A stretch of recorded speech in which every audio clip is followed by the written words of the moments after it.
Today is November 26, 2017. I am interviewing Jordan Wacker at Willard School in Berlin, Connecticut. The interviewer is me, Sheil Patel, working with Central Connecticut State University. Jordan Wacker. My date of birth is March 4th, 1993, and I live in Berlin, Connecticut. I went into the Coast Guard. I enlisted straight out of high school. I served in the Operation Enduring Freedom, which came from the terrorist attacks on September 11th. The highest rank when I got out was a seaman, so an E3. I was going to strike my job, to be an E4 when I was getting out, and then my injury messed all that up. Mostly East Coast. I served New Hampshire, Boston. With the boat I was on, we did a lot of southern patrols, so I went around Haiti and Cuba and all those really nice countries. I remember the date that I graduated boot camp, which was November 4th. There was a hurricane a couple months before that actually set my date back. I wasn't able to go to boot camp on time. I chose to join the Coast Guard just because, to me, that was a place where I would be able to thrive.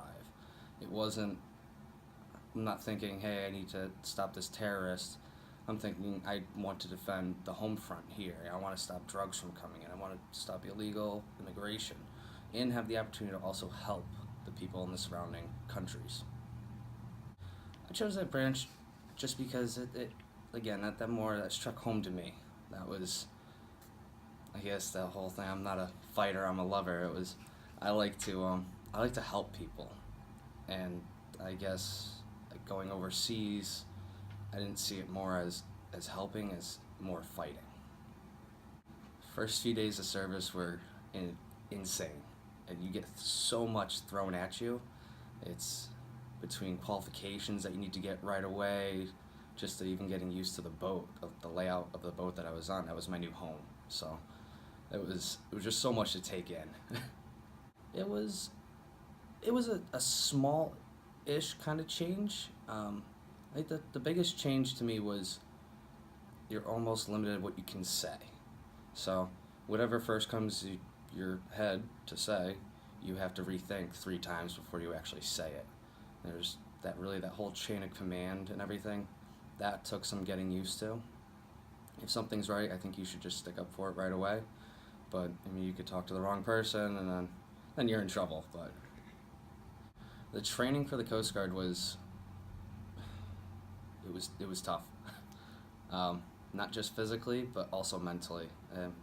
We'd wake up 5 in the morning and go run 5 miles, and then immediately come back from that, shower up, go eat, and then you're in a classroom for 3 hours, which you got college credits from, but as soon as you leave that classroom, you're right back to physical training. So it was hard to keep the mental and physical state of mind in check. But fun. My instructors actually were amazing. They were great mentors. Remember one, Petty Officer Garver. He was about my height. I'm pretty short, so I got along with him really well. But there was one moment he took me aside. It was one of our last few days there, and he said how impressed he was with what I was able to do and all this stuff. I went through the obstacle course, one of the fastest, and he was a great mentor. And I mean, they helped you get through it, but really my family, sending me letters almost daily, really helped out. I got one letter in particular. I love the fall. I love when the leaves change, and this girl sent me leaves in the mail, and it actually brought a tear to my eye. It made me really miss home. But right after training, I went to Boston because my boat was not in its home port. So I got up to Boston, and they flew me down to Key West, which was really beautiful. It's nice down there. Seeing the Coast Guard cutters for the first time, really up close and personal, was breathtaking. They're enormous, and then just to see everything working so fluidly, all the people working together, it was just jaw-dropping, really. It was something. When I got down there, my assignment was just a regular deckhand on the cutter. So we go out on a patrol. like we did down there. I would drive the boat, would be lookout, tend all the mooring lines as we come in to ports and stuff like that. Uh, Pretty much a jack of all trades. Everything from painting all the way up to trying to learn Morse code just in case and tying helicopters down when they landed. After Key West, we sailed back up to New Hampshire, which was the first time I got to see my home port. Um, it was a lot different from being down south. It was cold, it was snowing. But it was cool. We were in a Navy shipyard.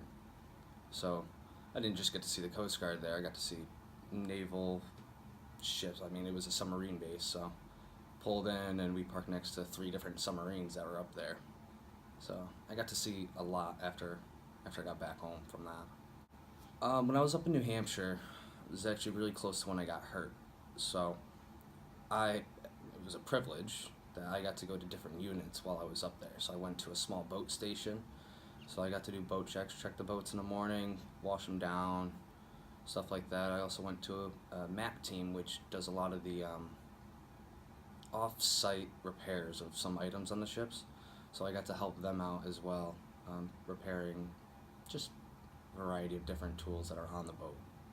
After New Hampshire, I went down to Boston, and that was my final unit. There I ran an identification office, so it was just making ID cards for active duty or really anybody that was able to get a military ID. And I actually had fun there. It was a different experience. It was working up with the administration, so I got to wear my dress uniform a lot, which was nice. Stood watch up there too, just normal, check doors, make sure they're locked. Nothing too exciting. Typical day in the service. I mean, it can range. You really want a boring day. A boring day where you could just be painting something all day would be nice. But a typical day it varies. There was one Thanksgiving. It was Thanksgiving. Yeah. It was a holiday, so we weren't doing anything, and we ended up chasing drugs that day. So it varies. It's so hard to say what a typical day really is. There was no casualties in my unit. I did not see any combat. There was one moment we ran into another country's Navy, and they were on guard, and we were on guard as well. But we ended up figuring out we're working together. It was late at night, can't see anything, but we figured it out. I was awarded 3 medals. I got my sea service ribbon, which was just my length and time aboard a seagoing vessel. I was also granted my marksman pins for both pistol and rifle. Other than that, just the National Defense Ribbon, which everyone gets coming out of boot camp. So it was a dumb injury. I was mess cooking on the boat, so I was taking the trash out after I think it was a lunch, and went to go tie the trash bag, and my shoulder popped in and out, which tore the cartilage with it. So after that, I did 3 months of physical therapy, and it didn't get better. So they went in, did some surgery, and it still hasn't healed. I'm still getting more surgeries to fix that problem. That was 4 years ago. We stayed in touch via email mostly.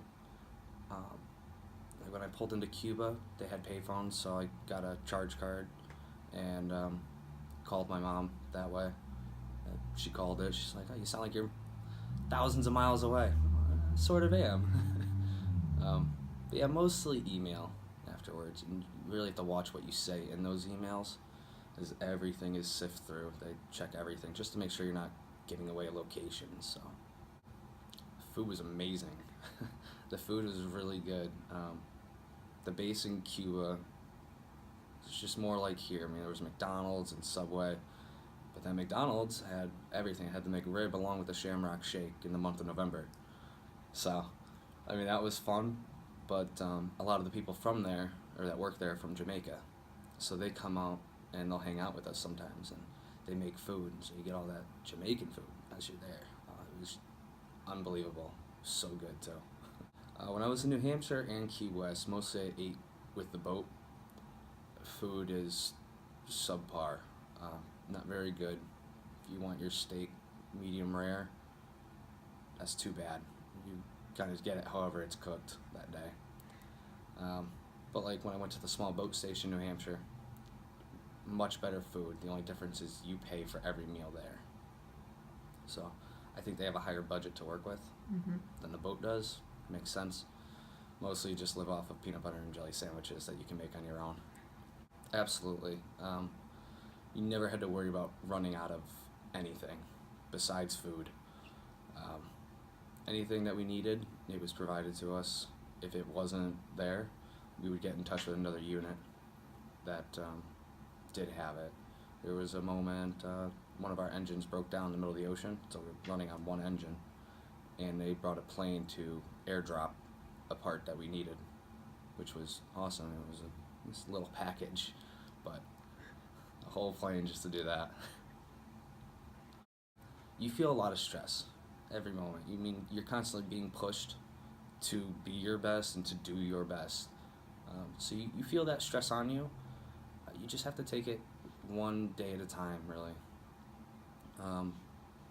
It can add up. I've always recommended having some sort of outlet, which is why I still love to skate and be on the ice. That was my outlet. I don't think of anything out there. I get my anger out. I hit my buddy a couple times. But you need that outlet to get rid of that stress that builds up. You can't just keep it bottled in. Special thing I did for good luck. I had a watch. It just seemed like a routine to me. I would always I'd play with it right before I went to bed every night. And there was two different buttons that made two different sounds. And it was just something, just a little tone, just do do do do do. And that was always something I did before I went to bed. It was almost like a constant just thing that made me feel comfortable. Really wasn't for good luck, but it was just something I did. I think I was the only one that ever did that. And most people, to pass the time on the ships, I mean, I studied a lot of my materials that I had to, or I would help get people qualified in other things that I already was. And a lot of people they would work out on the boat, they would run on the flight deck and stuff. You see a lot of people working out. There's really not much to do on a 270-foot boat. It seems big, but it gets small. So you just have conversations. There's video games on the boat and movies and board games. Mostly movies, though. Nobody usually breaks out the board games. Entertaining-wise, it's just more like you have your best friend that is just a complete goofball and just a clown. That's how you get the entertainers on the boat, and there's definitely always a few of them. They make the trips way more fun, though. Just an absolute blast to be around. I did get a couple chances to take leave. Mostly the leave I used, unfortunately, was for funerals and stuff. I would come home. I lived in Connecticut and I was stationed in New Hampshire, so I was never that far from home. So to take leave really to me wasn't a necessity. I was still seeing my family every now and then, so it wasn't too bad. And with the military, if you save your leave up when you get out, you can sell it all back. So I mean, that to me made more sense than taking a full week off here and there. Like, mostly funerals that I take leave for. There was one night in particular that it seems so dumb now thinking about it. So there's a giant night vision scope for lookout at night, and I looked through it and I saw a bunch of halos in the sky. I had no idea what it was, and I'm looking, I'm like, wow, okay, there's like 3 of them. And then I kept looking around the sky and there's 30, 40 of them. So I went and got the officer of the day. He came out and took a look, had no idea what it was. The captain ended up getting called up. He had no idea what it was. And then it took some guy somewhere down the line of people to call to say, those are stars, and it's just a reflection being shined. We thought it was maybe some sort of alien invasion or something. It was 3 a.m. We were all tired, but it was a good morning. The fellow officers and And the other people I served with were awesome. I don't think I could have asked for a greater bunch, especially the ones that I left in Boston when I finally got my discharge date. They were so nice. Um, I do miss a lot of them. I keep in contact with some of them. Uh, they were just people I would have never met them if I didn't do what I did. Um, it's kind of sad to think of that way. Like, I would have never met some of these great people that this country has to offer. Reunion wise, no, I haven't. I haven't done anything. I know there was talk for our boot camp uh, class to get together at some point. It's kind of hard to pick a location, seeing as how we had some people from Alaska and Hawaii. I don't know exactly where the middle point between Connecticut and Hawaii is, so. While I was in, I would keep a small journal of just things that I did. If I did something that I wasn't asked to do, I would write that down because they ask you to self-evaluate, so it was just to keep log for myself of what I do. But while I was in a boot camp, I saved all the letters from my family and all the letters I sent, and it got made into like a scrapbook. So I get to every now and then I'll read through those letters and kind of relive those days in boot camp and how much fun I had. Looking back at it, I don't think it was fun at the time, but it was good. I was in Boston when I was discharged. I remember when I first got the news, my chief, she asked me to come into her office, which made me a little nervous. Didn't know what I did wrong. She asked me to sit down, which made me more nervous. And then she handed me the paper, which had my discharge date for about a month later. And I got scared. I was waiting for it. It was a long process to be discharged, but I didn't know what I was going to do. I had no idea at the time. I mean, that's all I knew. So it was a little scary. But then my last day there, everyone was really supportive for me, and they gave me this Shipmate for Life award, which is just a piece of paper. It just says, thanks for everything you do, but it meant a lot to me. So that was a rough day. It was a little nerve-wracking, just finally getting out and saying, I don't have a place to go now. Like, I don't have a job. I'm going back home to where I really haven't kept in contact with too many friends, so I don't know what anybody's really doing. It was a little scary. The homecoming was actually not too bad. I think we ended up having a cookout, so I got to see some people. We played some darts, and I got a severance check when I left, so I had money. I didn't have to really worry about work, and telling myself like, I can sleep in every morning, turned out to just be a thought because it didn't happen. I still woke up at 4:30 in the morning and would get ready for the day, and then just pretty much sit there with my dogs for the next 8 hours. I made plans. I wanted to take 6 months off. Try to reinvent myself, I guess. And then a job opened up in my hometown for a custodian position, which was good money, so I ended up doing it. I think it was 2 months after I got out, and I actually didn't even get hired at first. But I ended up getting the job in the end, so it worked out for me, I guess. Didn't really stick with my 6-month plan, but after 2 months of not working, it was definitely plenty of time. I do have my GI Bill. I did think about going back to school. What for, I have no idea. There's a lot of things that interest me, which is why I think I loved the Coast Guard, and being a seaman allowed me to do absolutely everything. So, I mean, a lot of things pique my interest. Just, I'm hoping one day soon I'll finally get that idea of, this is what I want to do for the rest of my life, this is what I'm going to do. And then go to school to accomplish that. So, Veterans Day had just passed. I talked to 2 second grade classrooms about Veterans Day, and they all basically had the same questions of, have you ever been in a tank, and have you ever jumped out of an airplane? But they I had a kindergartner come up to me. He saw my picture on the wall that said I was a veteran, and he thanked me for my service, and he struggled to say appreciate, and these kids are so young, but they're still so appreciative of that, which to me is amazing. I was a little nervous about working around these little kids because I just think they're probably gross and make a mess all the time. But when you get to know them, it's unbelievable. It's they're so young, but they're so smart. They say things that just impress me all the time. So before I went into the military, my view of war was, hey, these guys are bad. Do it. After I was in, especially seeing different countries like Haiti, where this wasn't war, it was an earthquake, but the city's in shambles, and there's guys on a 3-day trip just to go get some milk and eggs. It's sad, and it makes me think more about the civilians that are caught up in these wars.